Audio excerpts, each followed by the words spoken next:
Salut l'équipe. Depuis Space Jam, j'ai toujours cru que le meilleur Murray de l'histoire du basketball était Bill Murray, lieutenant iconique de Michael Jordan et Bugs Bunny. Difficile de faire mieux sur le papier.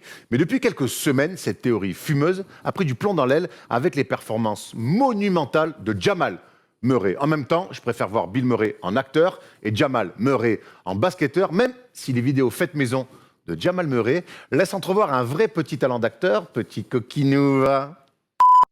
Il y a des signes qui ne trompent pas. Par exemple, un tatouage de dauphin sur le bras, ringard. Écoutez Weshden, fin mélomane. Mettre 37 points en finale de conférence alors qu'on est simplement rookie, héros de mon cœur. Mettre 2 fois 50 points sur une série de playoffs ou mettre 40 points sur un match-up pour éliminer les Clippers, bienvenue chez les très grands Jamal Murray.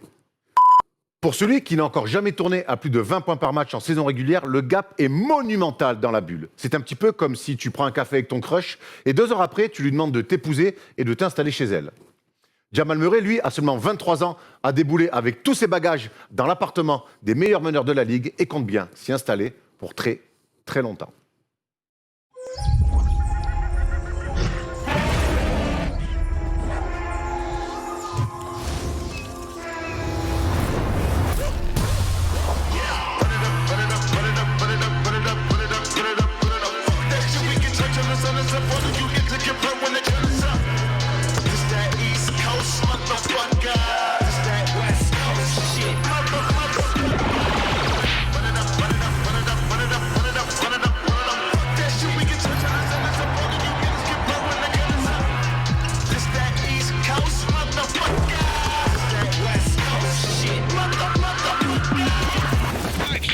My peak. Bring a diamond around me, it's a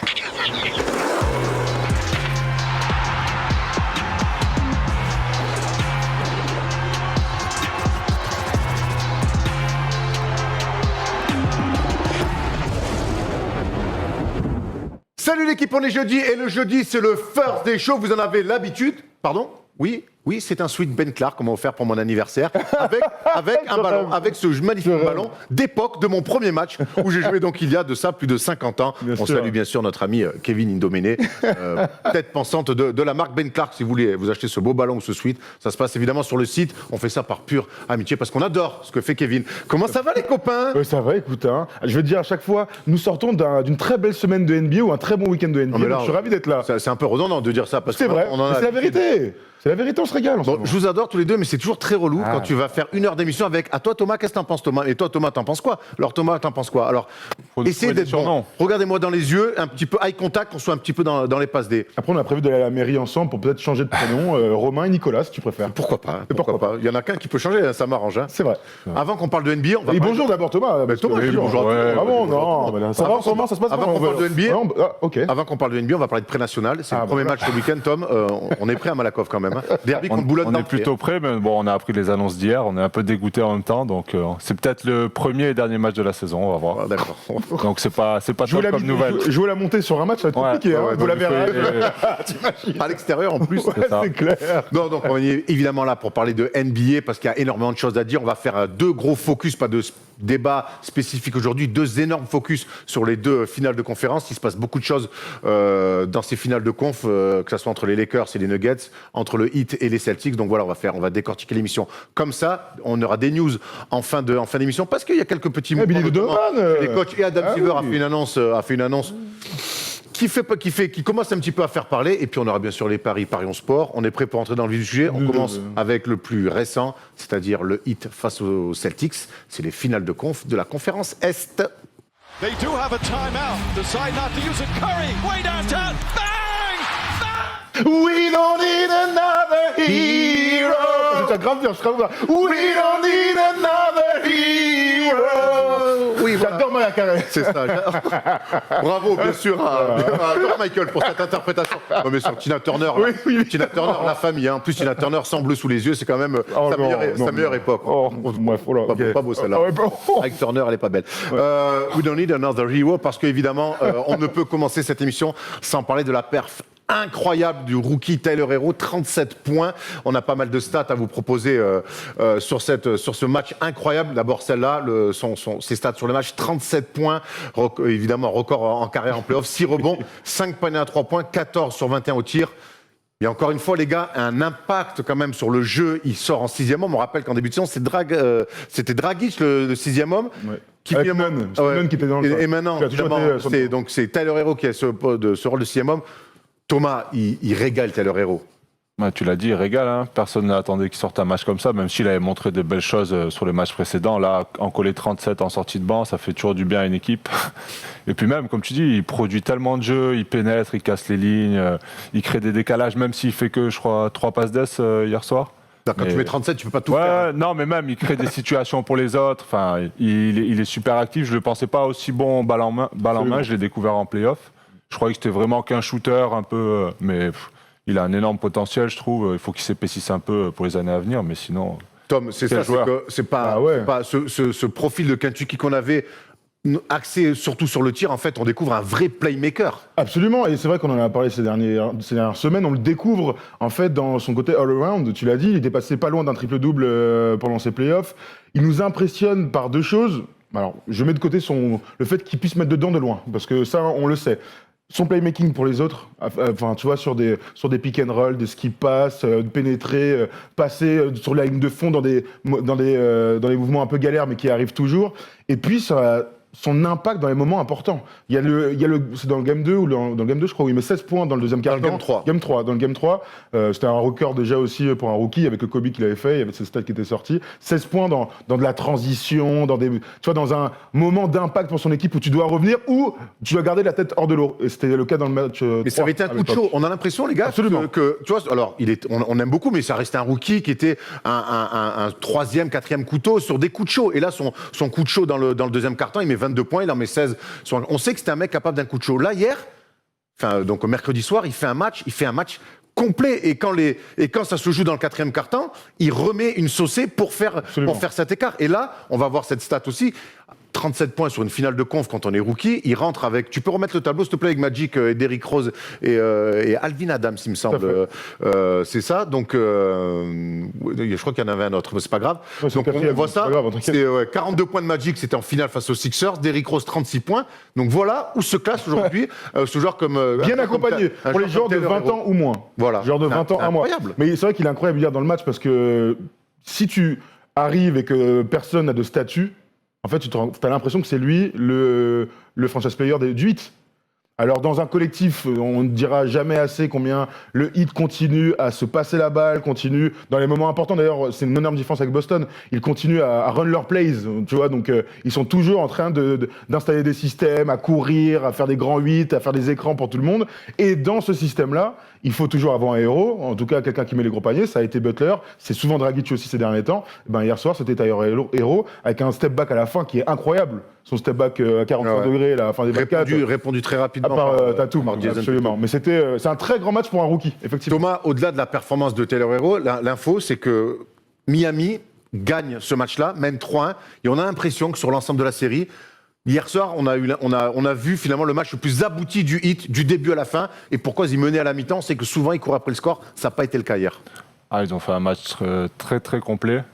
Comme tu dis, du début à la fin, ils ont dominé le match, ils ont joué leur jeu, il n'y a pas eu de moment de doute, honnêtement. Là, Et on moi, croit j'avais un peu des doutes sur la série. Je me suis dit à un moment, Miami vont un peu s'effondrer, ça va un peu se casser, ou peut-être que les jeunes ils vont un peu faiblir, et pas du tout. En fait, ils augmentent leur niveau de jeu comme Hero l'a fait hier soir.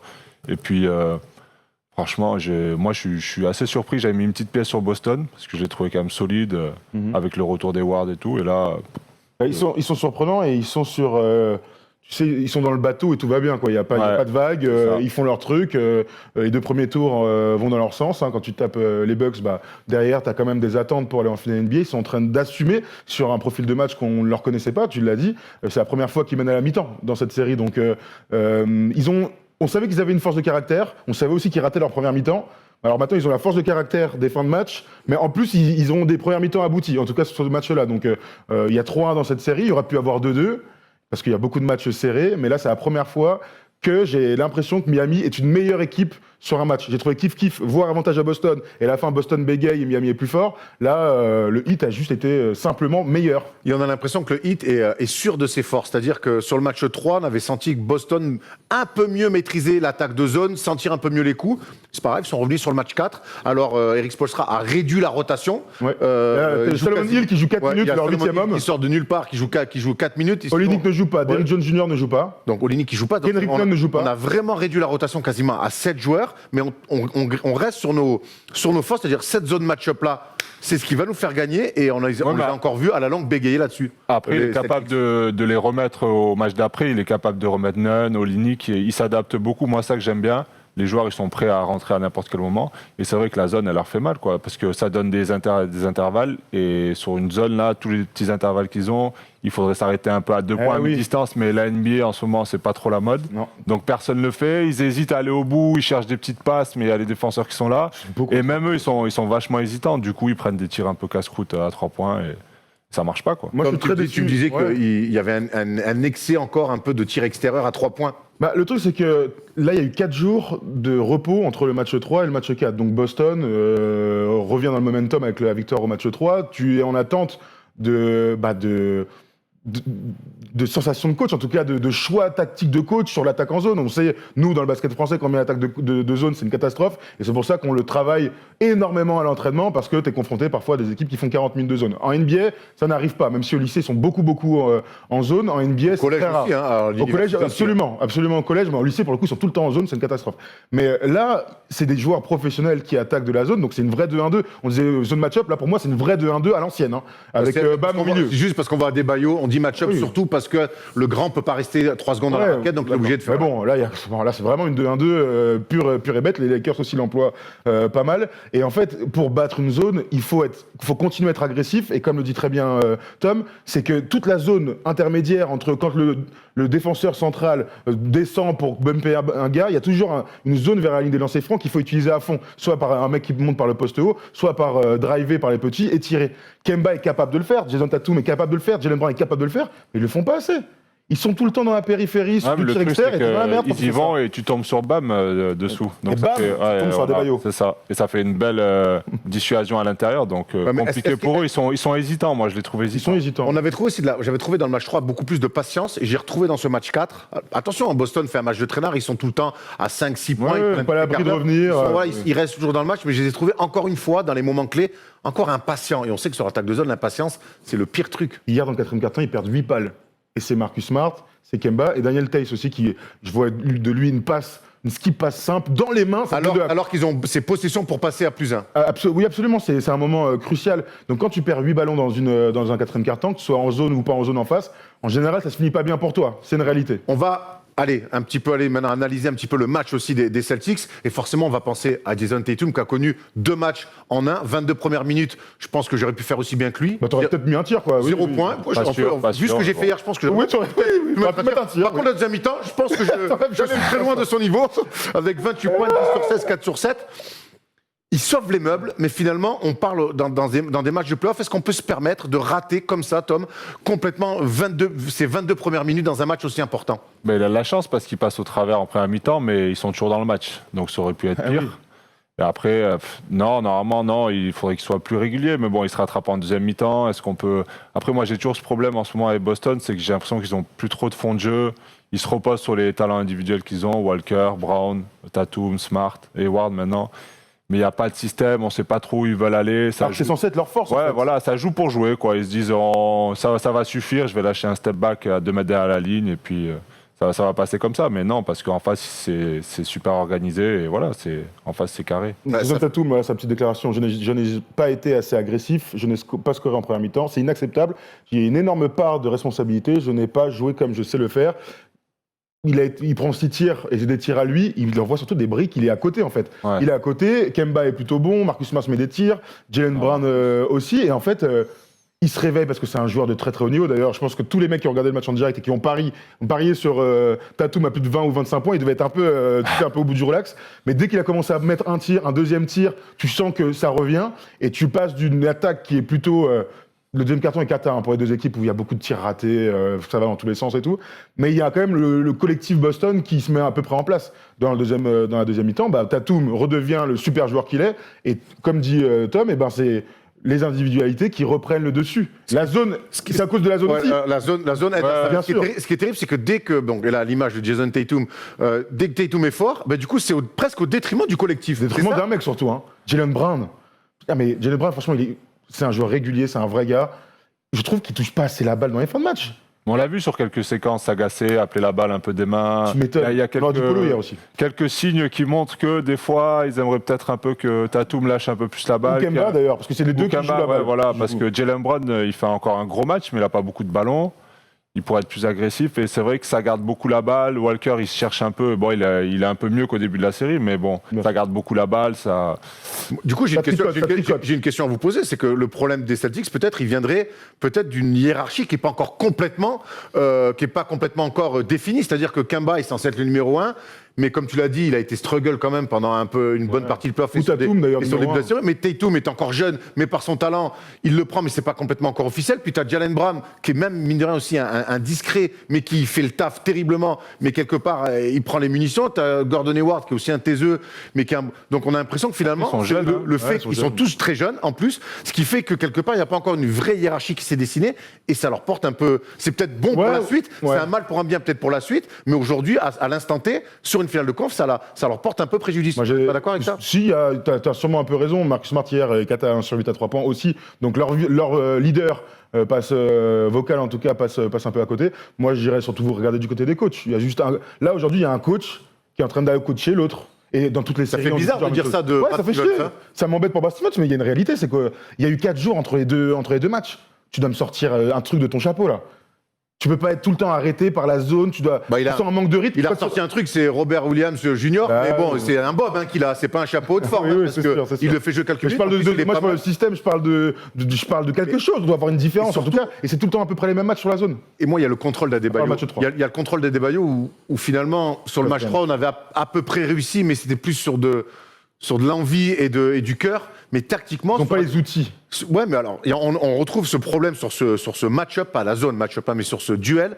Encore sur ce poste-là, ils sont en souffrance, Tom. Terrible. Daniel Theis est un joueur héroïque même, un joueur qu'on aime bien, mais aujourd'hui, c'est pas le niveau pour contrôler un mec sur lequel il souffre autant. Non, mais ça, on le savait depuis le début. Ils cherchaient un Capella, quelqu'un comme ça à Boston depuis le début. Après, ils ont Daniel Theis. Bon, comme tu dis, il est énorme depuis le début. Moi, j'adore. Il est très actif et tout, mais c'est pas du niveau d'Adebayo. Donc forcément, ça pose un problème sur la série. Et après, il faudrait peut-être qu'ils prennent un peu plus de responsabilité, peut-être à 3 points. Enfin, c'est peut-être pas maintenant. Il va pas le faire maintenant, je pense, parce que. Mais c'est vrai que là, sur ce match-up-là, ils sont dominés, malheureusement. On le sait, le fameux tonton de Boston. Ouais. Pourtant, ils en ont plein des tontons, mais il n'y a personne de. Enfin, je veux dire, en tout cas, dans le nombre, puisque Taco Fall, Vincent Poirier, Enes Kanter, qui a joué à un moment donné, qui joue plus. Au moins, Kanter, on peut lui reprocher plein de trucs, mais quand il joue, on le voit. Et ça, c'est quand même bien pour les joueurs de basket. Sur la zone, pourquoi pas? Des fois, je lui donnais un peu des ballons à l'intérieur, aller provoquer des fautes. Oui. Et après, moi, je trouve que. C'est clair que ça, c'est une bonne idée. On l'a pas vu, le père Fall, le père Taco Fall, parce que sur la zone, on voit quand même qu'il galère. Mettre quand même un grand steak de 2,30 qui fait ça. Bam, il va le jouer de l'autre côté. Ça peut changer. Alors, mais après, Boston est capable de faire une zone aussi. Je te parle sur des séquences. Ouais. Est-ce que c'est pas un truc à tenter peut-être aussi? Ouais, je sais pas s'il tentera c'est maintenant. Trop tard. Ouais, c'est un peu tard. Osé, hein. Et après, moi, j'ai trouvé qu'il manque un peu de dureté. Boston, ils sont en défense, ils sont un peu moins agressifs, je trouve. On dirait, ils sont plus focus sur l'attaque. Des Tyler Hero, tout ça, ils se trimballent un peu trop facilement avec la balle. Je trouve qu'ils font un peu trop ce qu'ils veulent, à mon avis. Après, Brown pourra en faire un peu plus, Tatum aussi. Et c'est là, pour moi aussi, où la bascule. Je suis d'accord avec toi, ça se ressent de fou sur tous les pick and roll. Boston morphe sur les pick and roll parce que Bam est un incroyable pick and roller, popper. Très clair, bien dit. Bref, c'est pas ça. Bref. Et donc, du coup, ils ont un point d'ancrage qui est très fort, mais les petits se régalent. Dragic. Dragic, gros. On en revient. Dragic, il est fantastique, mais parce que. On en revient. Ils sont pas agressés. Ils sont pas assez agressés. Ils sont pas agressés. Mais ils sont magnifiques. Hein. Mais on en revient aussi encore à ce jeu sans ballon. Ouais, C'est-à-dire que pick and roll, hop, derrière, je reviens, main à main, Ah j'ouvre, oui. et le mec, tac, tu l'as pas, fin de main à main, je te retrouve, écran. Ouais, c'est- et on revient à ce jeu sans ballon qui rend fou, et c'est vrai que les mecs qui bougent très bien sans ballon, vaut mieux les contacter avant, parce qu'une fois qu'ils ont pris de la vitesse, c'est trop compliqué. Il y a un autre axe où je veux avoir votre avis, c'est Kemba Walker. Il est pas mauvais sur les 3 derniers matchs, mais j'ai quand même l'impression que le Kemba Walker de Hornets, qui était quand même le patron de la franchise, là on est sur une finale de conférence. Et j'ai l'impression qu'il est bon, il met 20 points, il met ses petits tirs, mais j'ai l'impression que le costume de leader, il est un peu grand pour lui, avec Boston. Il manque d'impact, moi je trouve. Il est là, il essaie de mettre ses paniers, mais il crée pas énormément de jeux. Il est petit, donc pour mettre ses paniers, il faut qu'il dribble un petit moment pour se créer ses situations, son step back, tout ça. Et c'est vrai que ouais, moi il me déçoit un peu. Après c'est pas pareil de jouer en superstar tout seul, avoir tous les ballons, Bah et là oui. avoir des gens à côté, distribuer la balle, choisir ses moments. Ouais, je sais pas s'il a le... En plus, j'ai l'impression qu'il joue pas meneur déjà. C'est Marcus Smart qui joue meneur dans cette équipe, non? Ouais. C'est la peu preuve, des il deux, fait un ouais, passe un peu. D. Bah, il Kemba crée pas, est à 20 et 5. Il crée soit pour lui, et il est lui aussi embêté par la zone, même s'il est adroit dans la première mi-temps et tout ça. Mais oui, je te rejoins, c'est que quand tu es un joueur donc fort offensivement, donc ça c'est profil Kyrie, voilà, des forts individualités offensives, mais qui vont pas forcément créer pour tous les autres. Et lorsque tu lui demandes dans les grands moments de créer pour les autres, c'est plus compliqué. Donc, faut peut-être pas leur demander ça et qu'ils soient dans un rôle presque de scoreur impactant, comme Isaiah Thomas de Boston il y a Ouais, mais quelques années. il a Mais il y a besoin de la tellement balle. d'autres mecs. Ouais, il y a tellement besoin de la d'autres balle. mecs que tu peux pas avoir autant d'impact parce que t'as pas tous les ballons. T'en penses quoi, toi? Moi, je suis d'accord avec ça. C'est ce que je te disais en préparant cette émission. J'ai du mal hier, à la fin du match, j'ai du mal à dire Kemba, ouais. Mais par contre, je me dis, quand je regarde cette série-là, je me dis, ce mec-là qu'ils ont pris quand même pour être un peu le papa de toute cette jeune garde et tout, je me dis, il fait ses trucs à lui, mais par contre, un Marcus Smart qui intrinsèquement est moins talentueux, est beaucoup plus, je sais pas, tu vois, être un leader, et on le dit, on le répète souvent ici, être un leader, c'est aussi être autre chose que marquer des points ou remplir des stats. Et je trouve qu'il est... il a pas ça pour l'instant. Pour l'instant, il a pas ça en lui. Ah ouais, et quand tu signes chez les Celtics pour gagner le titre et avec les clés qu'on lui a données, bah, je trouve que alors, il est encore jeune, hein, il n'est pas non plus très jeune, mais pas très vieux non plus. Il a 30 ans. Donc il a 30 ans, mais 31. je trouve qu'il a pas ça en lui en fait, d'être un leader. Tu vois, quand je vois Jimmy Butler en face, Ah ouais, quand je vois ouais. Marcus Smart son coéquipier, je vois des mecs qui sont leaders, mais ça dépasse le cadre des points. Alors il était chez les Hornets, mais dans une équipe finalement qui avait peu d'ambition. Et là, je trouve que dans une équipe qui vise le titre, eh ben ça m'interroge. Ouais, et puis il y a 3-1, donc t'as raison de poser des questions. Hein. Mais c'est vrai, ça Non, va parce dans ce sens. parce qu'il est pas mauvais sur les 2-3 derniers matchs. Il est pas mauvais, mais il a pas fait non plus un match à 40. Il est pas donc, mauvais, mais je. Ouais, mais il n'y a eu aucun match où on Voilà. s'est dit, waouh, quel Waouh. match, il a fait des dominé. fins de match. Il a fait des fins de match incroyables. Ouais, oui, ouais. Il a fait des fins de match. Et bon, le problème, Marcus Smart, il est capable de marquer sur des catch and shoot, sur des séquences assez rapides. Lui, il lui faut beaucoup la balle quand même. Et donc, Tatum, Brown, ça, ils vont pas le regarder dribbler pendant 15 secondes en attendant peut-être qu'il fasse quelque chose. Donc, Et on en revient peut-être faux, aussi au système Brad Stevens, qui Ouais. peut-être va devoir aussi réfléchir un peu différemment. Il nous doit une revanche, Et, hein, le bon Brad sur le ouais. match 5. Hein. Mais c'est l'attend, on l'attend. c'est intéressant et c'est assez rare qu'on dise Brad Stevens est en train de se faire out-coacher complètement. Alors cette zone elle est bâtarde certes, mais tonton t'as quand même un crédit de coach. Il y en a plein qui disent t'as pas encore eu un truc de coach, un trophée de coach de l'année, c'est pas normal. Montre-nous frérot, c'est maintenant que ça compte. Et franchement, si pour Boston, Ouais. Boston fait une finale de conf il y a 2 ans, tu fais encore une finale de conf, on les attend un jour en finale. C'est aussi une bonne année pour aller en finale. Alors côté ils sont pas Boston. éliminés. Non, ils sont pas éliminés. Justement, il y a un match 5 qui va arriver. Comment vous voyez les choses? Bah déjà, j'ai envie de voir l'entame de match parce que si Miami nous ressort une première mi-temps aboutie, Boston a vraiment du souci à se faire. Donc, on va souhaiter que Boston soit capable de réitérer la performance du match 3. Donc, de l'adresse, de l'envie, de la course. Il faut courir contre Miami. Si tu cours pas, t'es dans la merde. Parce que eux, ils passent leur vie à courir. Donc, la zone, tu la bats comment? La première arme, c'est de bien défendre et de courir pour pas qu'il y ait de zone, en fait. Donc, j'espère que Boston arrivera en Cannes, que Jason Tatum fera une meilleure entame de match et que collectivement, ils arrivent à s'imposer pour offrir une série plus Tu sais intéressante. que ça me fait penser à un truc quand tu dis de courir, et je pense à toi, Tom, par rapport à ce que tu me racontais sur tes prépas pendant l'été. Miami, c'est la franchise où les tests physiques sont les plus difficiles. Depuis toujours, c'est pas trailer. Hein. Depuis toujours, faut pas trailer. Ouais. Mais là, quand je vois qu'ils jouent à 7 avec des Bam Adebayo à 40 minutes et qu'ils maintiennent un rythme Je me suis fait la réflexion Et qui sur maintiennent Hero hier. Sur Hero. Sur la fin, je le vois, il est comme ça. Comme Ah ouais. si on Comme démarrer je le suis match. d'accord, il est pas fatigué. Il fait Ah même ouais. pas, il ouvre même pas la Donc les bouche. mecs, Ouais, sont, c'est vrai, les mecs c'est vrai. sont en méga canne, et même par rapport aux Celtics qui sont en forme, attention, je dis pas que. Ouais. Mais ils sont plus en forme. Ouais, et ça ils ont joue les mains aussi. sur les genoux un peu Voilà. dans le truc. Comme Mais nos coach Carter. c'est Comme nos coach Carter. c'est Waiters qui avait signé là-bas à l'époque qui racontait qu'il était arrivé et il avait viré direct de l'entraînement. Il avait dû perdre 8 kilos. Ah, il porte John Waiters. Ouais, Ouais, John ouais, Waiters, ouais, ouais. Et il avait fait sa meilleure saison quasiment en carrière. Quoi. C'est vrai. C'est pas que c'est très dur. Donc ça, c'est vrai que ça, on en parle peu, on le dit souvent, mais là, on voit que ça paye aussi maintenant Ouais, dans, tout à fait. dans des équipes où il y a du talent des deux côtés, il y a un collectif meilleur qu'un autre,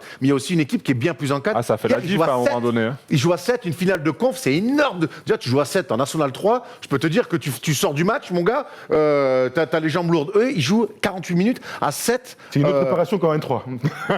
Ça dépend si t'as Christophe Denis ou pas. Ouais, c'est vrai. Qui est le Pat Riley de la N3. Hein, Tout donc, à fait. Donc les gars, match 5, est-ce qu'on voit, on voit le hit clôturer cette série? On voit Miami s'accorder une dernière chance, Moi, s'accorder un depuis match. le début, j'arrive pas à me prononcer sur cette série parce que ça peut Elle est basculer. compliquée. C'est Elle est des, compliquée. au bout de, après, c'est des matchs comme ça où tu rentres un peu dans la légende, où tu marques les esprits. On va voir si Boston et les jeunes sont capables de dire non, nous, on est capable d'aller en finale. Là, on va sortir des gros matchs et on va montrer que on est au-dessus de Miami. On va voir, on va être fixé sur le match 5. Hein. Moi, Pas j'espère de une réponse victoire. que tu me donnes là. Donc, je pense que ils vont le prendre Boston. Allez. Boston, Moi aussi, je dis Boston. c'est vrai.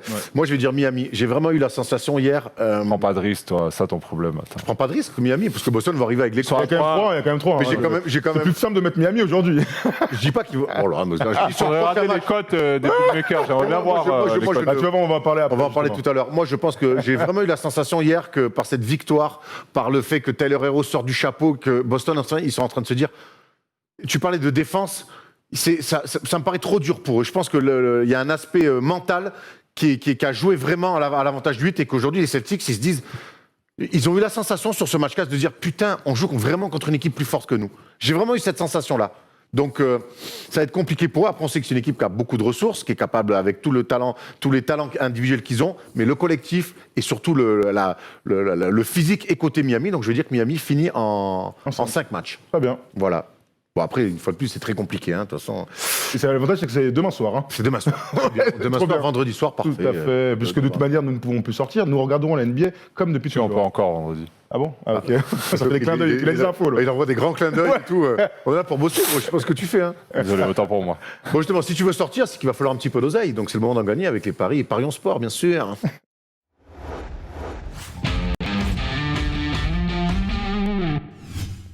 Thomas, comme chaque semaine, il y avait une question.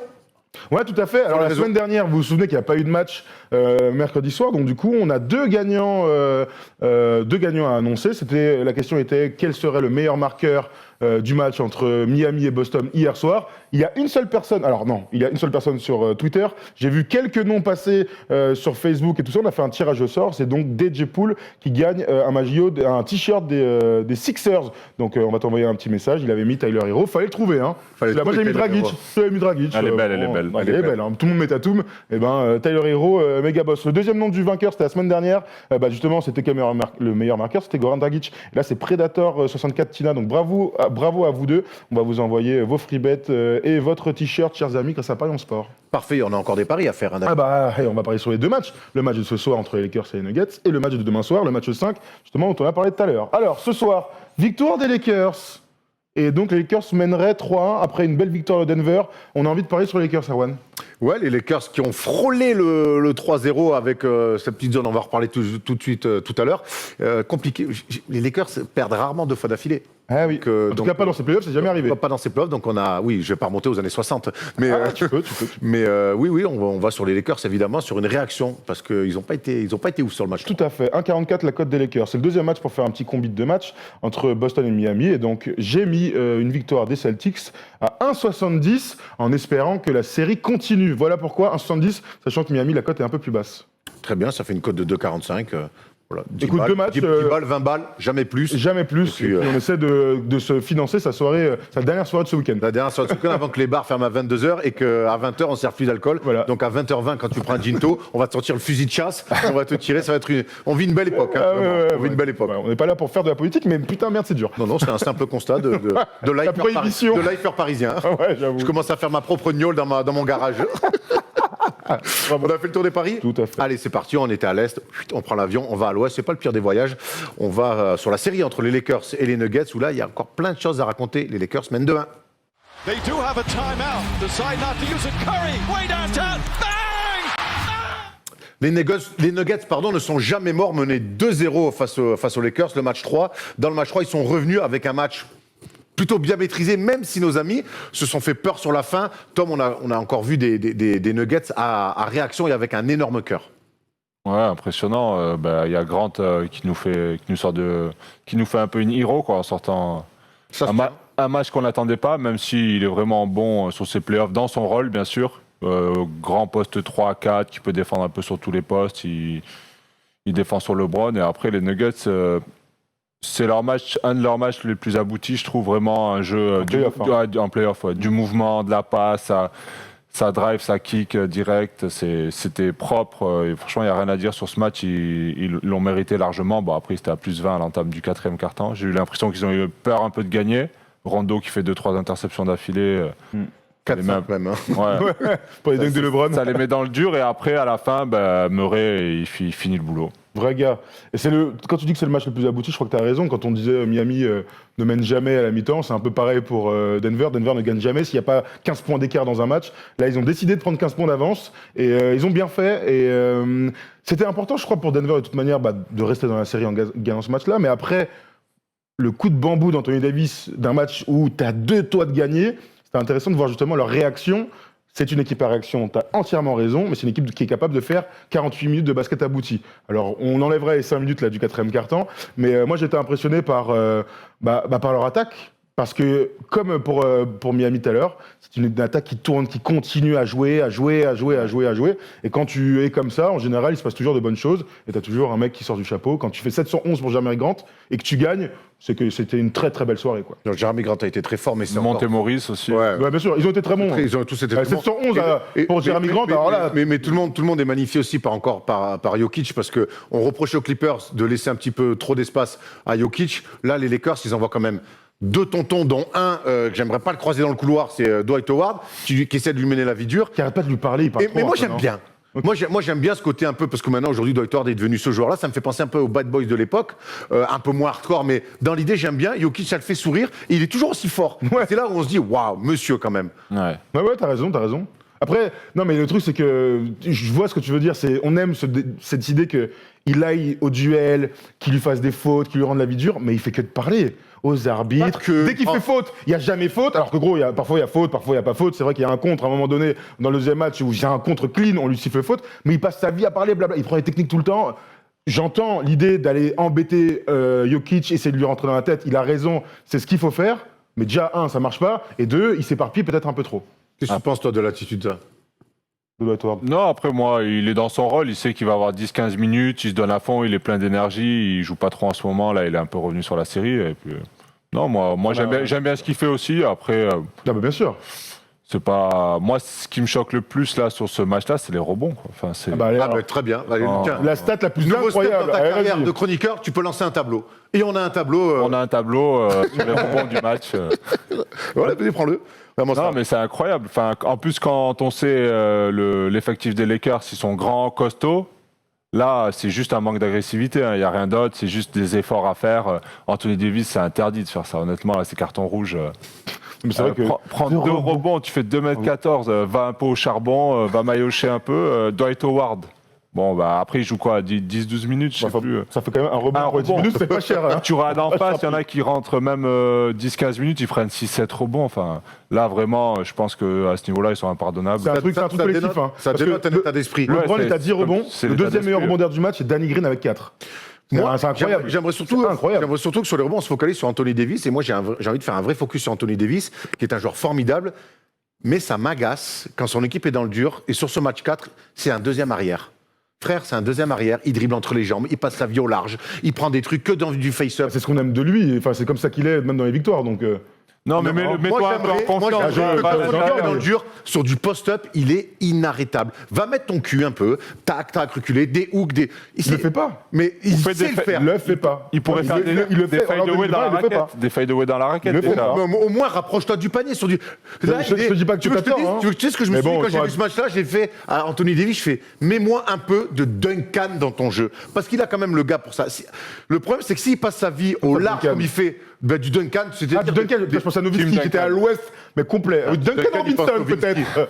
Pardon. Moi, Thierry Gadou, mais qu'est-ce que non, mais je te jure, j'ai pensé à Nowitzki, je fais, mais Non, pourquoi il mais dit moi, ça du Duncan, c'est-à-dire que tu as des automatiques qui vont te provoquer des fautes ou qui vont t'assurer des paniers faciles. Je trouve qu'il a un jeu, il est tellement fort, mais quelque part, tout ce qu'il fait, c'est compliqué et difficile. Ouais, Alors, c'est quand vrai. c'est dans les grands soirs, très bien. Qui Quand- arrive 80% Oui, du temps. mais là, au plus ça va se rapprocher finale de conf, ça va se rapprocher aussi peut-être finale NBA, on leur souhaite. Même si on est loin d'enterrer les Nuggets, je comprends pas qu'ils shootent des fois. Quand t'es struggle et quand t'as ce physique-là, rapproche-toi du panier pour mettre des paniers faciles et des automatismes avec la planche à 45 sur ce qui est capable aussi de En faire fait, Jokic. en fait, Et ça, ce- il le fait pas, je trouve. En fait, ce qui me pose problème, moi aussi, je pense qu'il gagnerait à une fois sur 5, tenter des hooks main gauche, main droite, il est capable. Sauf que j'ai du mal à avoir savoir cette théorie sur lui quand cette équipe a perdu 3 matchs de play-off, que lui, hier, enfin oui, c'était hier, il met encore 27 à 9 sur 17 au tir, alors il est à 0 sur 4 à 3 points, d'accord, mais je veux dire, il est pas à 5 sur 25 où il fait que ça. Allons plus loin Oui, que les stats. À un mais moment donné, ils sont menés de ils ont 20 perdu points. 3 matchs en playoff, Non, mais ils sont en finale de d'accord, conf, mais ils sont grands favoris, mais là, donc, resserrons sur cette série. Ils ont pas parce besoin que de ça, enfin. c'est ce qui est intéressant. Moi, je trouve que s'ils vont avoir besoin de ça pour la suite, hier, Thomas le dit, ils sont menés de 20 points, et je vois ce mec-là qui se balade en périphérie à prendre des shoots à 3 points compliqués Moi, il y a un ou des truc, tirs à il distance y compliqués. a un truc que je J'entends, comprends pas. j'entends. Pourquoi il cible pas Jokic au poste bas pour le Plus. faire travailler en défense? Pourquoi pas lui gratter une ou deux fautes? Après, c'est plus le même match. Tu le fais sortir. Tu l'agresses, c'est pas grave, même si tu marques pas à chaque fois, tu vas l'agresser, tu fais des feintes, tu vas chercher un peu les bras, on sait que ça siffle en NBA. Essaye de sortir Jokic du match. Tu sors Jokic du match, c'est plus la même chose. Moi, je comprends vrai. pas pourquoi ils vont pas insister. Il l'a fait 2-3 fois sur les matchs précédents. Ouais, absolument. Davis, où il a été un peu cherché, il a marqué quasiment à chaque fois où il a eu la faute. Donc, que moi, Sans parler, j'ai surtout- là, on- de post-up à l'ancienne. oui, non, mais je comprends, agressé. ici sur Duncan. Et un peu comme il dit Tom, aller le provoquer sur du face-up sur un premier pas. C'est pas le Anthony Davis 2020. Je dis pas que t'as tort. Je pense même qu'il gagnerait à rajouter ce type de mouvement. Tu as raison. Mais Parce que- le constat, c'est que il le fait pas. Il le fait pas. 2, c'est pas préjudiciable pour son équipe parce que il fait Alors. que des bons matchs et que quand il part son tir à 3 points, machin, on n'est pas en train, et qu'il fait exactement ce que tu viens de dire, donc des grands arcs là, à 3 points, on n'est pas en train de dire t'aurais dû faire autre chose quoi. Tu Alors, vois. c'est pas préjudiciable pour son équipe qui mène 2-1. Tu as raison, qui menait 2-0. Alors, le premier match, je pense que Ils étaient émoussés en face, les Lakers ont maîtrisé leur sujet et les Nuggets étaient un peu émoussés. On prend le match 2. Ils gagnent sur un miracle. Mais dans un match qu'ils auraient dû gagner sans Dans un miracle. match mais bon, ils gagnent quand même. Ils sont menés, ils gagnent sur ce tir incroyable. Et bravo à eux. Et ils perdent le deuxième. Donc, ils mènent 2-1. Le troisième. Est-ce qu'ils auraient pu mener? Ils auraient pu aussi mener 2-1. Et peut-être que le discours aurait pas été le même. Bah ouais, mais le résultat, malheureusement, Parce que c'est bien. fait l'analyse, quoi, C'est au bout d'un bien. moment. Pas que. Ben Non, mais- pas que. Bah, le résultat fait l'analyse. Après, nous, on va toujours plus loin. Mais gros, s'il y a 2-1 pour les Lakers et qu'il y a 3-1 ce soir, moi, je veux bien qu'on demande à bien. Anthony Davis de mettre des hooks. Mais bon, Mais Non, mais tu vois quand ce que je veux il dire, met tout à l'extérieur, ok, tout le monde est content et tout, mais moi, même si demain il gagne 3-1, je me dirais quand même pourquoi il va pas se chercher des paniers faciles un peu Ouais, près du cercle. j'entends. Allez, J'entends. Mais bon, Frank Vogel, visiblement, et Anthony Davis ne sont pas d'accord, quoi. Surtout quand t'es struggle. Quand tout va bien, évidemment, quand tout va bien, ben oui. Tout va bien pour lui. T'as vu les stats sur la Oui, les tout va stats bien. sont incroyables. Tout va bien. Mais non, mais quand t'es à moins 20 à la mi-temps, dans une finale de conférence, tout ne va pas bien. Sur Oui, c'est l'instant vrai, T, c'est vrai. je te dis pas qu'il faut tout remettre en cause, la manière de faire jouer Anthony Davis. Je te dis juste que, mais avec Quelques LeBron, sur la séquences. fin du match 2, quand il est struggle, on a vu aussi la même attitude. Change un peu, des fois, à d'aller provoquer des fautes, slash un peu. Mais un alors peu du coup, tu vois, d'ailleurs c'est étonnant, on n'avait pas du tout prévu de parler d'Anthony Davis autant, mais tu vois sur le match 2, la fin du match 2, où Anthony Davis met 10 points d'affilée sur exactement ce qu'on est en train de dire, donc du face-up, des tirs, Bah oui. filoche, et que LeBron effectivement passe à côté de sa fin de match, il ne l'a pas fait, ce truc d'aller chercher des fautes, mais ils ont gagné, parce qu'il est tellement fort que ces tirs difficiles, pour lui, c'est des tirs où il va marquer, en tout cas la plupart du temps. Donc son jeu est fait de ça. Je pense que si ils sont 2-2, ils perdent, L'année prochaine, tu pourras dire ça. Mais Non, en mais attendant, tu y vas avec tes armes. Et là, aujourd'hui, ses armes, c'est de faire son truc qui est J'entends. incroyable, tu vois, de se On faire- sait qu'il peut le faire, c'est pas ça le souci. Moi, je dis juste ça pourrait un peu faciliter les choses. C'est juste Ouais, mais ce ça que je doit- pense. Après, oui, bien sûr qu'il peut le faire. Il tourne à 32 points, il a des stats énormes, il fait des matchs C'est pas, énormes. On j'irais est pas en regarder train de Anthony Davis dire, en premier, en tout cas, oui, sur, mais sur la Oui, débat. oui, non, Non, moi, c'est sûr. alors, je sais pas si les gens ont compris ça ou si tu as compris ça. Je voulais pas taper sur Anthony Davis. Je me dis juste que c'est rajouter une corde à son arc. Oui, voilà, C'est- voilà. et j'ai vraiment, en regardant le match, je me suis dit, si par moment, il pouvait mettre un peu de Duncan dans son jeu. Je sais pas pourquoi ça m'a fait penser à Duncan. Pas qu'il devienne Team Duncan, évidemment que non. Mais que par moment, il mette un peu de Duncan dans son jeu. Parce que Duncan, on se souvient que par du face-up Oh, au truc, c'était. Duncan, il la avait balle. 3 moves poste bas Ouais. et ça marchait toujours. Voilà. Toujours. Donc, il se retournait, on va- bam, on à va- droite. On va pas faute. demander. Ah, gros, Anthony Davis fantastique. fait d'autres choses. Parce que beaucoup plus véloce, notamment. Enfin, attention, l'autre, quand il était rookie, quand même, il courait beaucoup. Mais C'est un pivot, quoi. c'est pas tout à fait le même jeu. Oui, t'as raison. Mais des fois. Il a le physique et la technique pour. Donc voilà, c'est mettre plus une corde en plus à son arc que lui tomber dessus, évidemment. Non, on peut tomber, là où on peut tomber sur les Lakers, c'est que sur ce match-là, ils sont arrivés trop facile face à une Absolument, équipe voilà. qui était dos au mur et ils se sont fait marcher dessus. Ils ont dû essayer de faire douter un peu les Nuggets avec une zonasse des familles qui a bien marché. Mais qui marche d'ailleurs, qui a marché contre les Rockets. Frank Vogel aime cette petite zone et Rajon Rondo est tellement malin sur l'interception que grâce justement à cette zone, donc 2-3 avec deux petits, c'était KCP ou Danny Green ou Caruso d'ailleurs qui était devant, ils arrivent et c'est un peu un truc de ces playoffs. La zone embête énormément les équipes NBA. Et ben voilà, tu te retrouves à avoir de la course, la fameuse course pour revenir dans les matchs. Il n'y a rien de mieux que bien défendre, faire des stops, des interceptions. En plus, à 3 points, c'est encore mieux pour avoir des dunks faciles. LeBron, il a combien de dunks faciles pour revenir dans le match? Ben, on l'a vu qu'à partir du 4e quart-temps, mais Tom, on a vu que sur les matchs 1 et 2, les Lakers, même sur panier marqué, ça relançait terrible. Et sur ce match 3, on les a vus un peu marcher. Et c'est Sans dilettante, les quoi. Nuggets qui, pour le coup, ont couru. On sait que les Lakers, sur demi-terrain, sur 40 minutes, c'est plus compliqué. Non, après, il faut pas oublier que les Nuggets, ils ont une équipe très athlétique, hein, je trouve. Ils ont des Torrey Craig, Michael Porter Jr. Porter Jeremy Junior, Grant, bien sûr. Gary Harris, tout ça, c'est quand même costaud, ça va haut, ça va vite. Et puis, ils ont de l'énergie, ils sont jeunes. Après, tu l'as dit, hein, leur avantage aux Lakers, c'est de jouer vite avec LeBron en transition, qui a pénétrer à l'épaule, là, comme il sait faire, provoquer des fautes, tout ça. Sur jeu placé, c'est moyen, surtout quand tu as des Danny Green qui foutent pas un shoot. Il est un trou noir. Des Kuzma qui rentrent, moi... Il était enfin, bon là sur ce match-là. moi, Kuzma, j'ai du mal personnellement. Il n'a pas d'impact dans le jeu, il est là, il végète un peu. Sur les 2 premiers matchs, ça va. S'il prend pas du muscle, lui, dans les années à venir, il va vite... Non, mais il est bon sur Instagram après. C'est là qu'on l'attend. c'est déjà pas mal. C'est là où lui s'attend. Moi, j'ai quand même l'impression, et c'est normal de dire que les Lakers sont perdus, je pense que vraiment Denver a gagné ce match. C'est-à-dire qu'ils sont arrivés, mais dans le super état d'esprit. Vraiment C'est-à-dire, ah oui.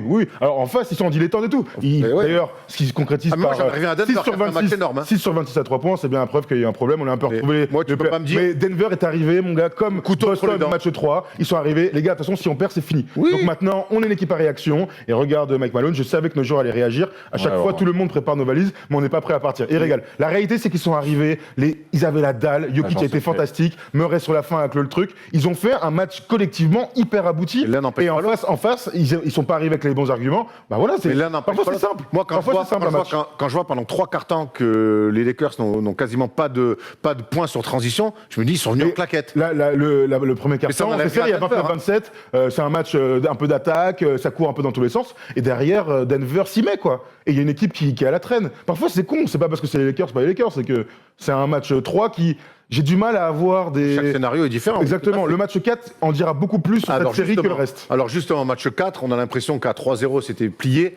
On a l'impression que 3-1 face aux Lakers, c'est aussi, ça serait aussi très compliqué, même si nos amis connaissent la chanson quand ils sont menés 3-1.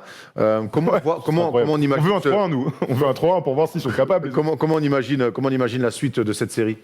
À 3-1, comme tu Ouais. dis. Ouais, je pense quand même. Là, ils vont se reprendre. Je pense qu'il y a 2 grands joueurs. Ils savent que ils ont pas fait ils ont été bons, mais il faut qu'ils tirent encore plus l'équipe vers le haut. Pour moi, ils vont le prendre le prochain. Après Denver, ils sont surprenants depuis le début. C'est vraiment ce qui les définit. Ils lâchent rien. Murray, bon, il est énormissime. Jokic aussi. Autour, il y a toujours un qui pointe le bout de son nez sur un match. Donc, je dirais Lakers, même si les Denver va rien lâcher, mais quand même, je dirais Lakers. Ce qui est fou, c'est que LeBron est en triple-double à 30 points quand même. Hein. Ouais. Match 3. Quand Anthony Davis était à 27 points, les 2 rebonds en disent long sur l'agressivité collective des Lakers. Maintenant, déjà, il y a la stat, LeBron n'a jamais perdu une série de playoffs quand il a mené 2-0 dans la série. Donc on va voir si la série continue pour lui. C'est jamais le dernier à prolonger des séries improbables. Hein. Pour LeBron, on voit ses stats tout à fait complètes, hein, donc sur la série.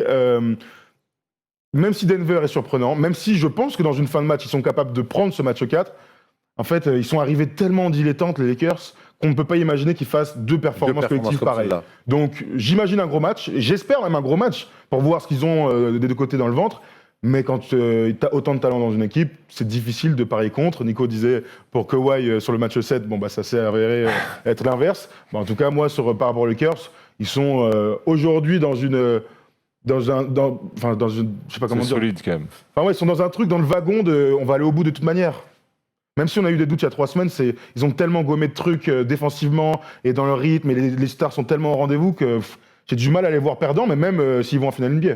On aura le temps d'en reparler. Et je te rejoins, moi je vois aussi une victoire des Lakers parce que je pense que taper cette équipe 2 fois d'affilée, et je pense que la prestation qu'ils ont fait sur 3 quarts temps dans ce match 3, jamais ils refont ça. Et on a revu les stats au rebond, ça prouve bien. Incroyable ça. Ça n'arrivera pas 2 fois. 4 rebonds pour les 3, avec 3 tontons comme ça veut rien dire. Danny Green a pris autant de rebonds que les 4, hein. Enfin que les 3 autres. Danny Green, s'il pouvait mettre un peu plus de tirs à 3 points que de rebonds. Donc voilà, je pense qu'ils sont malgré tout passés un peu au travers de cette rencontre-là, même si la zone, ils ont pu masquer 2-3 trucs. Je pense qu'on va revenir et ça va être très intéressant de voir le début du match. Ouais. Parce que les Nuggets, je pense qu'ils savent aussi qu'il faut leur rentrer dedans. Mais les autres en face, je pense qu'ils ne peuvent pas se dire on perd 2 fois. S'ils perdent 2 fois, là, pour le coup, le momentum peut oui, clairement. Donc ça va être très intéressant ce match. Mais on veut 3-1 pour que Denver revienne. On veut 3-1 pour qu'il y ait un 7e match voilà, incroyable. C'est clair. Dites-nous dans les commentaires comment vous voyez c'est la suite de cette série. On a fait le tour, monsieur, vous voulez rajouter quelque chose ? Non, écoute, c'est parfait. C'est le moment d'avoir quelques news, parce qu'il y a un petit peu quelques news, ça bouge aussi un peu chez les coachs. Adam Silver a parlé, et puis le basket français revient en clair. On vous dit tout ça dans les news. 4 seconds, down to 3. Hart steps back, fires, it's the game. Il y avait Benny the Bull, il y a désormais Billy the Bull. C'est Billy Donovan qui devient coach des Chicago Bulls.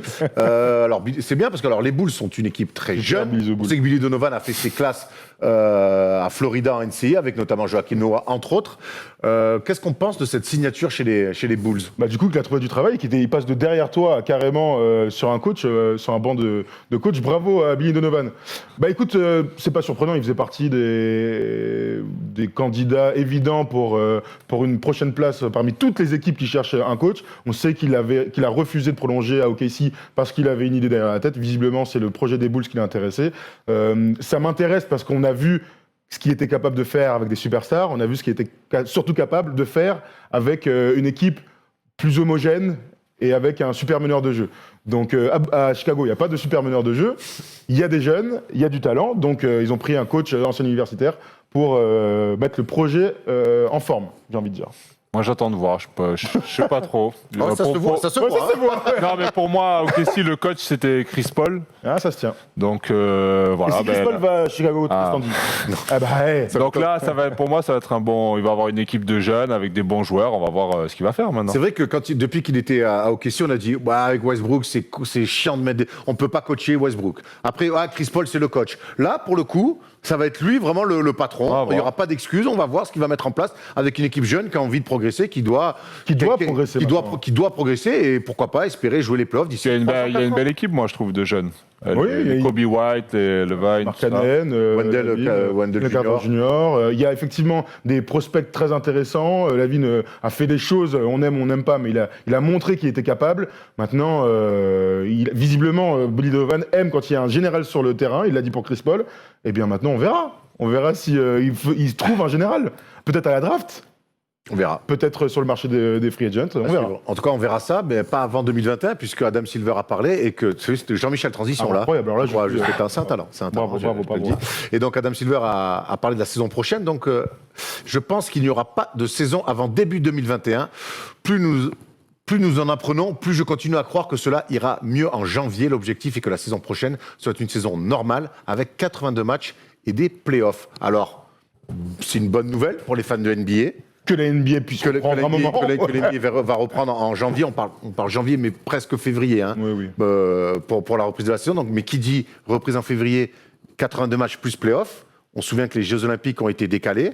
Et donc, ça veut dire que pas de Team USA, en tout cas la grande Team USA pendant aux Jeux Olympiques.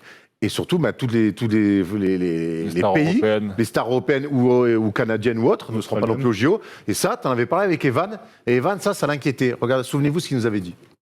T'as ça en tête dans un an, c'était le grand objectif de cet été. Et je me sens frustré. Ah ouais. Hein. Honnêtement, je me sens frustré. Ouais, bah, ça me prend le chou parce que je me prends une carotte en 2016. 2012, je me fais drafter. 2020, il y a le virus. À croire que. Il y a un truc. Tu vois Ouais. Limite, franchement, j'ai dit à ma femme, franchement, si je fais pas les JO, ça veut dire que je suis pas censé les faire, tu vois. Et donc, écoute, je sais pas, on verra, mais ouais, c'est chiant, quoi. C'est chiant, tu sais. Moi, je dis tout le temps qu'on fait du basket pour vivre des grands moments. Là, c'est les Jeux Olympiques avec une nouvelle équipe. L'année dernière, on a créé un groupe, etc. Et donc, le fait de pas jouer cette année et de peut-être manquer ça l'année prochaine, ben, je serais vraiment, je serais blessé, ouais. Ça confirme quand même que la NBA fait ce qu'elle veut et que finalement ses relations avec la FIBA, oui, c'est juste. On verra en tout cas lorsque ce sera officiel si la saison est de 82 matchs. Maintenant, les joueurs de l'équipe de France en général se préparent à rater les JO, hein, j'imagine, parce que c'est quand même leur gagne-pain, j'ai envie de te dire, la NBA. Moi, je pense que l'année est tellement compliquée, il y a tellement de facteurs qu'on ne connaît pas, de pression, de plein de trucs que j'ai encore du mal à imaginer une saison de 82 matchs. Je ne peux pas imaginer qu'on commence en février, dans le pire des cas, en mars, dans le pire des cas, et que la saison finirait en octobre. Tu vois, ça voudrait dire que notre bulle, la bulle qu'on est en train de vivre, on est très content de la vivre, elle fout tellement tout en l'air par rapport au cycle normal on avait de dit basket. dès le début que ça allait tout décaler. Hein. Bien sûr. Mais décaler. Est-ce qu'on a imaginé que ça allait décaler autant? Qu'est-ce que tu en penses, toi, de reprendre, Tom, en février, janvier, février, peut-être mars? Finir en août. On parle un peu avec les gens, c'est ce murmure. Pourquoi pas, mais ils auraient dû réduire les matchs sur une saison exceptionnellement. Mais en plus, avec les jeux, ça fait chier, quoi. Tu me mets mais une saison régulière. Ouais, voilà, t'en mets 50, 55, je sais pas. Tu fais peut-être des séries de playoffs plus courtes, je sais pas. En 99, il y avait une saison de 50 matchs. Voilà, en tu fais des séries 2011, 2012 aussi. Ouais, hein. 2011. en 60 3 manches matchs. gagnantes au lieu de 4. Voilà, tu essayes de gratter un peu. Moi, pour le coup, c'est vraiment pas les playoffs que je toucherais sur la saison régulière. Oui, mais les deux, parce que pour arriver au JO, après, je sais pas, il faudrait calculer, mais c'est vrai Mais attends, les JO, tu débarques pas aux JO en ayant fini ta saison régulière 2 semaines avant. Non, mais La saison régulière, c'est dans le meilleur des cas. Hein, les parce que, les JO, ils sont quand Ils sont quand les ils sont, si c'est comme l'année dernière, Juillet. c'est fin juillet, début août. Ouais. Ouais, il c'est faut ça. finir. C'est 20 juillet, 6 août, un truc comme ça. finir début juin, quoi. Juillet, Finir août. début juin, Mais c'est compliqué. ils vont jamais C'est-à-dire qu'on va faire une Non, mais prépa. finir début juin, ça veut dire commencer en octobre, vu que c'est une saison normale. Donc admettons qu'on repousse de 2 mois, on n'a pas besoin de faire un calcul, tu finis en fin août, ou même en septembre. Donc c'est absolument impossible de voir une saison normale de NBA et des JO avec les meilleurs joueurs. Après, je pense que la NBA, clairement, ils s'en foutent un peu des JO, entre guillemets. Mais Ah bon, oui, je pense que c'est Ouais. c'est Mais plus, et ce serait dommage. Ouais, mais bon, eux, serait c'est leur dommage. business, il y a des milliards en jeu, ils vont. Parce qu'avoir Ouais, Team bon. USA aux Jeux Olympiques, quand même, C'est la meilleure Oui, pub. c'est sûr. On va pas rappeler ce qui s'est passé en 92, que en termes d'essor international, le basket a bien profité des JO de 92. Rassurez-moi. Ah bon, rappelle-moi. Je ne sais pas, je ne sais pas. Une 12 équipes de bons petits joueurs. Il y avait qui dans cette équipe? Lettner. Christian Lettner, Christian en tête Lettner. d'affiche. Ouais, effectivement, c'est vendeur, c'est vendeur. Alors, on se fout de sa gueule alors que c'est quand même un super Oui, joueur. bon, comparé au Fantastique reste de joueur. l'équipe. Mec a été All-Star. Vrai gars. Qui a été All-Star, qui a Vrai été gars. une légende à Duke. Mais oui, après, par rapport au reste de l'équipe, effectivement. Le but n'était pas de défoncer Christian Lettner. Non, Il y a pas du un tout. super 40-40 là-dessus d'ailleurs. C'est vrai. Oui. Dernière info, et c'est une bonne nouvelle pour nous qui sommes tous passés, plus ou moins d'ailleurs, on est tous des enfants de la Ligue nationale de basket. Tout à fait. Et on est content de revoir du basket en clair sur la télé. C'est l'équipe 21. Non, la chaîne L'équipe maintenant, ça s'appelle. La chaîne L'équipe, donc, qui tous les lundis proposera un match en clair. Ouais. Et c'est encore plus kiffant pour nous, la First Team, puisqu'il y a 2 de nos amis qui vont commenter les matchs Ah bon consultants. Il y a Christophe Denis et il y a Simon Darnozan. Donc, notre ami Simon de Bordeaux, chez qui on va chaque fois au restaurant. Darnoche, La hein. famille, la Darnoche. Donc voilà, on est très contents. On a hâte de revoir ces matchs-là. Et il y aura aussi tous les matchs en clair sur une plateforme Sur le site de la LNB, sur justement. LNB TV. Alors évidemment, les matchs qui ont déjà commencé à être diffusés ce week-end, certains ont pu le voir, sont donc en direct, gratuits et donc commentés. Alors c'est évidemment pas la production d'un match qu'on peut avoir sur la chaîne L'équipe. Hein. Vous n'allez pas voir de ralenti, Ah de non, il y a- slow-mo. Il n'y a pas de ralenti. Il n'y a pas de Il n'y a pas ralenti. de donc- stats. Mais par contre, vous Il y a avez pas la d'image. possibilité. Il n'y a pas de. D'image. Il n'y a pas d'image. Et donc, par contre, vous avez la possibilité de voir tous les matchs. Et ça, c'est quand même une avancée. Et c'est aussi comme ça qu'on fait connaître au plus grand nombre notre sport chéri. Et évidemment, le basket français va en profiter directement. Donc, le basket français n'est plus sur RMC. Il y a toujours les Coupes d'Europe, commentées par Stephen. Donc L'Eurocup et l'Euroleague, hein, meilleure ligue européenne. Mais pour le basket français, hexagonal français, j'ai envie de te dire, eh bien, c'est Bleu, blanc, rouge, t'as oublié. Cocorico même. Ça se passe sur la chaîne L'Équipe une fois par semaine. Parfait, on a hâte en tout cas de voir le premier match Ouais. sur l'équipe. Je crois que c'est Dijon-Asvel. Hein. Comment- Le lundi, ça, une belle Dijon-Asvel. affiche. C'est ça. D'ailleurs, Nicolas Batum bien sera dans l'équipe du soir, je crois ce soir ou je sais pas quand, pour parler de tout ça. Parfait, on a fait les 2 focus, on a fait le tour. Oh là là, 12. qu'est-ce Je que tu me crois prépares C'est juste l'heure. Du quiz Ah, c'est pas bon. Le quiz. Un point pour toi. Tout de suite, le quiz. It's Lillard. He got the shot off. Lillard, Bon, si vous avez aimé la performance de Tyler Hero hier, vous allez adorer mon quiz. Wow. Passe à toi. Place à moi du coup, et place à mon quiz. Bon, vous allez bien les gars? Super débat. Ah, Ouais, merci. super. Merci. Thomas, Thomas le rookie, je t'explique un peu le nouveau quiz. Explique-moi. Il y a 9 mini-jeux, d'accord? Ok, Donc je vais te demander un chiffre entre 1 et 9. ok. Tu vas me le dire et ce sera un mini-jeu. Tu bossais chez Nintendo avant, non? Ouais, tellement super. Mario Party. Super Mario Party, grave. Ouais, j'ai fait le concept. Alors, tu me donnes un numéro, vas-y. Ouais, le 7. Allez. Aïe, aïe, aïe, le 7. C'est à qui appartient cette paire? Alors, on va jouer avec Polo. cette paire de- Ça va être une paire et C'est pas une c'est paire à de qui burnes, appartient hein, c'est une cette paire paire de chaussures. dégueulasse. C'est des paires Et dégueulasses. on joue avec le truc ou à la voix? Ah, mais tout le Non, monde non, joue c'est à là la voix. Tout le monde joue. Ça raconte. À la voix, ok, à la voix, on touche pas ça alors. On touche pas Ok. C'est à la voix? C'est à la voix. Oh, c'est C'est LeBron. Non, c'est LeBron. C'est LeBron, Je m'en ouais. souviens, C'est la Nike LeBron. Ah ouais.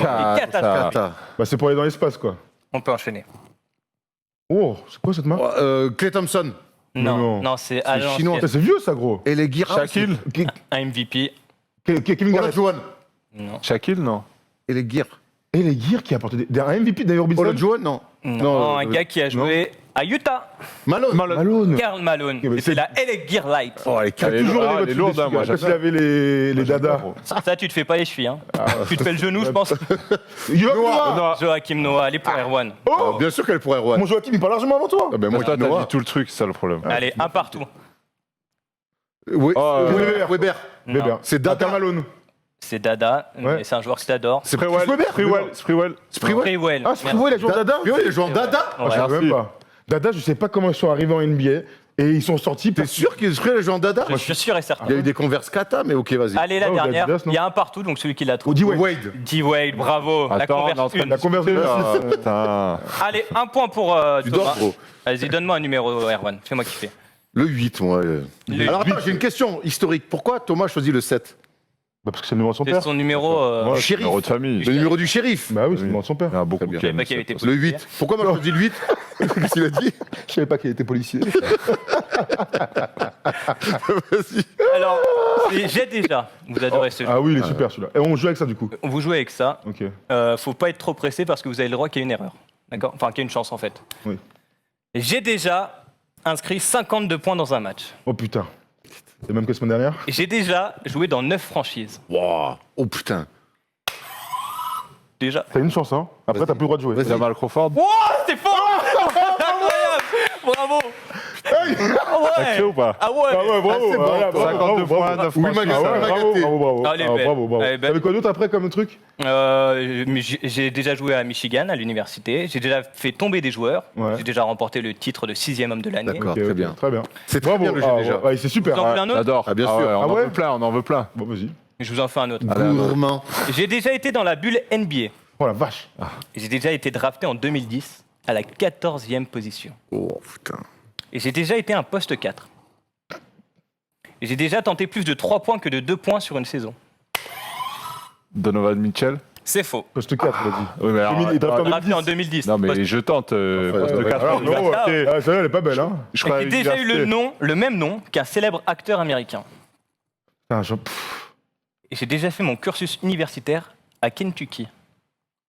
Drafté en 2010, je vous rappelle. Attends, un poste 4, shooter, drafté en 2010. Qui arrive en Kentucky. Kentucky la même année que John Wall. Donc ça fait, Ah, je c'était l'ai. la belle équipe de Kentucky. Oh la vache, j'ai qui ça? Et j'ai déjà été drafté par Houston en 2010. The fuck is that? Un poste 4? C'était un de la... Attends, c'est chelou ça. Vas-y, continue. J'ai déjà eu mon prénom à la même initiale que mon nom. C'est. Non. Brandon Bass. Brandon Bass, c'est plus de 3 points. Non, non, Sur non. une saison qui est de 2 points, ça c'est un incroyable stat. Hein. C'était Patrick Patterson, messieurs. Ah ouais, pas de patte, grave. Patrick Patterson. Oh, pas beau, pas beau, pas beau. Bah, Pas beau. bon, bah, Grave, du coup, quel le point va à Thomas. Thomas, bien Un joué. partout. Ah ouais, bon. Vas-y, Thomas, un chiffre. Moi, je vois le numéro 1. Numéro 1, c'est S'il te le plaît. jeu des logos. Jeu des logos, Ouais, super. Allez, ça c'est mon jeu. Ouais, c'est- va Thomas. Bah, je Parce vois qu'en fait, chacun choisit un chiffre. Enfin, c'est pas le jeu des logos, c'est le jeu des marques. Ouais, c'est le jeu des marques. Donc ça va bien se passer. quoi. Ouais, je démarre, vous êtes prêts? Donc il y a une marque et on doit dire équipe, ok? Allez, vas-y. Memphis Détroit. Il faut- Ah, merde. Memphis, Memphis. Merde. Non, non, c'est la voilà. Non, ça c'est Milwaukee. Milwaukee. Ah bravo. ouais, Milwaukee, putain, grave. De quoi? On buzz ou pas? Non, non, pas de buzz. Pardon, autant pour moi. Milwaukee a ça sur son maillot. Ouais. Ah, d'accord, ok, c'est bon. Oh putain. Oh. Indiana. Indiana. Bravo. Oui, grave. Un partout. Putain, il. Bien joué. Oladipo. Pardon. Bon, Oula. ok, C'est quoi ça? New York? C'est pas la bonne image. C'est- C'est quoi pas ça? On est chez le petit. Elle est dure de ouf, hein. Alors, C'est Ah, ouais, Apollo. Chicago. ouais, c'est Chicago. Apollo. Bravo, point Polo. pour Polo. Ah, j'ai jamais vu Elle- ça, gros. Il est joli, hein. Ah ouais, Ah bah ouais. au moins on Non. a une marque quoi. Après c'est quoi? Zeni? Non. C'est Zenny. Zeni. C'est une marque de Zubby. lunettes. C'est D'accord. Zubby en fait. Zub B. Ah, c'est- Miami? Non. Non. Des gars qui ont été dans la bulle, Ah bah, mais- Memphis? Non, les Blazers. mais qui n'ont pas Mais fait non, les pas du tout, je playoffs. suis un ouf. Ils n'ont pas fait les playoffs. Orlando. Non, Ils ont fait les playoffs. c'est Les bon. Pelicans. Washington. Il y a les mêmes couleurs sur leur maillot, à peu près. Hein. Bon, laisse tomber. Bah, personne là. Bah si, Dallas. Ouais. Bah non, ils ont fait les Dallas, playoffs. fait Les playoffs. Spurs. Les Spurs. Ah ouais. Gris, blanc, noir. Bon. Oh, bah, C'est- ah ouais, bah Frost. d'accord. C'est- Est-ce que j'en ai un dernier Alain Polo Frost. Ah la Frost. Oula. Bon, qui c'est qui a ça sur son maillot? Je me souviens plus. Je vais essayer de jouer avec vous. C'est qui ça? Ça, on dirait Phoenix? Chalon-sur-Saône. Bah, tu Polo en voix. Je sais plus du tout qui c'est. Ah ouais. On les a pas vus depuis 4 ans. Je le Bravo, le point va à Thomas, évidemment. Ouais, Merci. bravo. Ça fait 2 pour Thomas. Ça fait bien. Ouais. On fait un dernier jeu qui vaudra 3 points. Allez, vas-y. Tu me donnes un numéro, Thomas Larokis. S'il te plaît. Le 3. Le 3. Comme à l'année C'est très bien parce que c'est un qui suit. Ouais. Très bien C'est scripté ou quoi? Je pourrais jouer toute la journée à ça. Allez, faut que ça aille vite. C'est buzzer là? Buzzer. C'est buzzer. Ah. Je suis né le 4 janvier 1985 dans le Mississippi. J'ai donc 35 ans. Et je me présente à la draft 2004 sans passer par la fac. Ouh. Je suis sélectionné en 15e position Je vais dire. par les Celtics, devenant le tout premier lycéen drafté par la franchise. Ah, j'ai envie de lâcher un truc. 2000 combien t'as dit? 2004. Vous avez le droit qu'il y ait une erreur, Ah ouais. qu'il y ait une chance. J'y resterai 3 saisons, montant en puissance et atteignant la barre des 16 points lors de la saison 2006-2007. Ah, Jefferson. Ah, Jefferson, c'est bravo. Kevin C'est Garnett, bravo, c'est oui, aujourd'hui. c'est bien. Putain. Bravo. content, là. Eh ben, écoutez, félicitations. Non, Vas-y, mais- à l'antenne, ça me casse les couilles. Thomas remporte le quiz. Ouais, il est fané. Un pas contre sens. Ah, mon billet. Ah, Par contre, Jefferson, c'est elle est gagné, belle. Ah non, bah non, là, c'était pour la victoire. Ah, c'est la victoire royale. Ah, Jefferson, bien sûr. Eh oui. J'oublie mauvais, t'es qu'il mauvais. n'est pas Non, passé t'es par la mauvais. fac, j'oublie qu'il n'est pas passé Première par fois, Erwan, ça Boston. va aller, ça va aller. Eh, c'est bon. Zapé. Bon bah voilà, Erwan nous a quittés et donc nous allons pouvoir rendre l'antenne tranquillement. Merci Tom, c'était très cool de t'avoir. Bah, merci à vous de m'avoir invité encore D'avoir une fois. débriefé ces Il finales. vient de pendant les conférence. finales. Il vient pendant les finales, bien sûr. Alors Encore voilà ce qui va se passer la semaine prochaine. Merci Tom pour ce superbe quiz. Merci Apollo, tu as régalé en régie. Ce qui va se passer, c'est qu'on va attendre la fin des finales de conférence. On se fera une belle petite émission en plateau là-bas, peut-être avec des invités en général pour débriefer les finales de conférence. Et puis on se fera un dernier First Day Show, preview des grandes finales. Et puis pour les finales, on vous donnera notre dispositif. On sera avec vous la nuit de toute manière en direct pour débriefer tout ça, comme d'habitude sur YouTube, sur Twitch. Et vous en avez l'habitude maintenant. Donc n'hésitez pas à nous suivre. Bravo à tous. Merci à Ben Clark parce que c'est le plus beau ballon de tous les temps. Oh, Donc, la là là. maîtrise. Voilà, et merci à Qu'est-ce Billy que c'est Debulle fort. qui nous régale. Merci à tous. Ciao, bonne semaine et Erwan revient. Ah Oh, shit. Oh, man. Je t'avais dit.